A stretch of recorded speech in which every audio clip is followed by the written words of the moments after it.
Salut à toutes et à tous, que ce soit pendant vos vacances d'été ou que vous partiez dans un pays chaud, il n'est pas impossible que vous ameniez votre PC avec vous.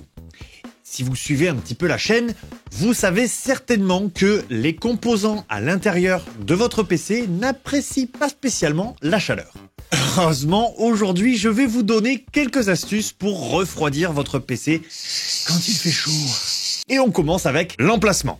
Ça peut paraître évident, mais ça n'est pas forcément pour tout le monde. Votre PC chauffera moins et se portera donc mieux s'il est utilisé dans un endroit frais, aéré et que vous le laissez à l'abri du soleil ou plus généralement de n'importe quelle source de chaleur. En fait, la plupart des composants de votre PC sont conçus pour fonctionner à certaines températures, en dessous ou au-dessus desquelles il faut éviter de les utiliser. D'une part, parce qu'ils risquent de ne pas fonctionner de manière optimale, ça encore, bon, c'est pas très grave, mais d'autre part parce que vous risquez de l'abîmer tout simplement.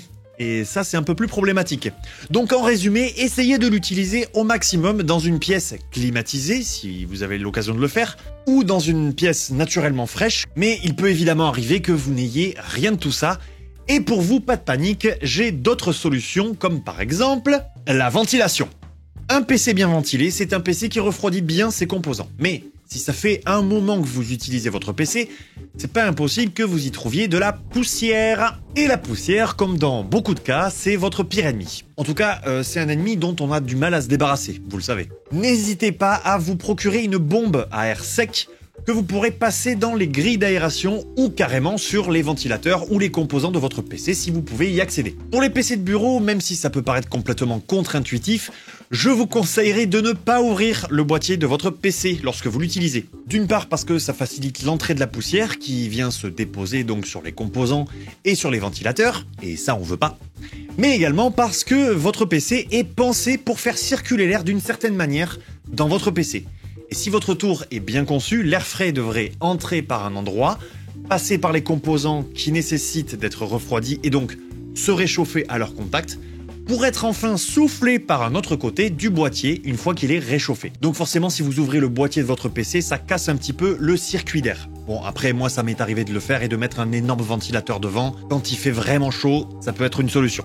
Donc, pensez aussi, quand vous faites votre ménage, à passer un petit coup d'aspirateur et à faire la poussière autour de votre PC. C'est toujours ça de prix. Ça devient juste un petit peu plus problématique quand on a un PC portable, puisque les ventilateurs ne sont pas forcément toujours très accessibles. Je vais donc ici vous conseiller d'aller voir un technicien informatique pour lui demander de le faire tout simplement, mais attention, dans certains cas, l'ouverture du PC peut annuler la garantie de votre PC si celui-ci est encore sous garantie. Donc renseignez-vous bien avant de procéder à quoi que ce soit. Et pour finir, la dernière manière de bien refroidir votre PC, c'est de trouver le bon support. Je vais passer très rapidement sur les PC de bureau puisque, bon, techniquement, ils sont conçus verticalement justement pour favoriser la circulation de l'air.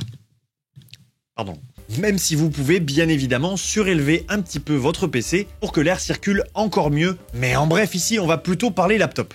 Forcément, les PC au format de laptop, aussi bien conçus soient-ils, ils ont toujours une surface de contact importante lorsque vous les utilisez. C'est-à-dire que la base du PC est tout le temps posée à plat sur un support. Ou en tout cas, très souvent. Dans un premier temps, je vais vous conseiller de privilégier des surfaces rigides, bien évidemment, et surtout d'éviter de le poser sur la couette, dans le lit par exemple. Bon, pas la couette parce que techniquement on s'est dit qu'il faisait chaud, mais vous avez compris l'idée, pas de tissu ou en tout cas pas un support mou qui risque de boucher les entrées d'air et donc, comme on l'a vu tout à l'heure, d'empêcher l'air frais d'entrer dans le PC pour le refroidir. Et donc, puisque je viens de vous parler de ventilation, sachez qu'il existe des supports de PC portables ventilés. C'est tout simplement une ventilation externe. Ça vous permet de poser votre laptop sur une surface qui est, entre guillemets, refroidie. Ils sont souvent accompagnés de ports USB supplémentaires pour, par exemple, recharger un smartphone ou un casque sans fil, ce qui peut éventuellement être pratique. Mais surtout, ils permettent de surélever un petit peu le PC pour avoir un écran plus haut. Et ça, c'est bon pour votre posture. Vous avez également ce genre de support qu'on utilise ici pour nos PC portables et qui sont très pratiques, déjà parce qu'ils sont pas chers, et d'autre part parce que eux aussi surélèvent un petit peu le PC, ce qui va vous permettre d'avoir un écran dans votre champ de vision, mais surtout, il minimise, comme vous pouvez le voir, la surface de contact de votre laptop, ce qui permet donc encore une fois aux composants qui sont à l'intérieur d'évacuer plus efficacement la chaleur et donc de mieux refroidir. Si vraiment vous n'avez rien de tout ça, j'ai également trouvé une autre astuce, une technique ancestrale qui nécessite des pièces de monnaie et qui se nomme Koin no Jutsu. Vous avez peut-être avec vous des pièces de monnaie de 10, 20 ou 50 centimes dont vous ne savez pas quoi faire. Sachez que ces pièces sont constituées d'or nordique et donc d'au moins 80% de cuivre.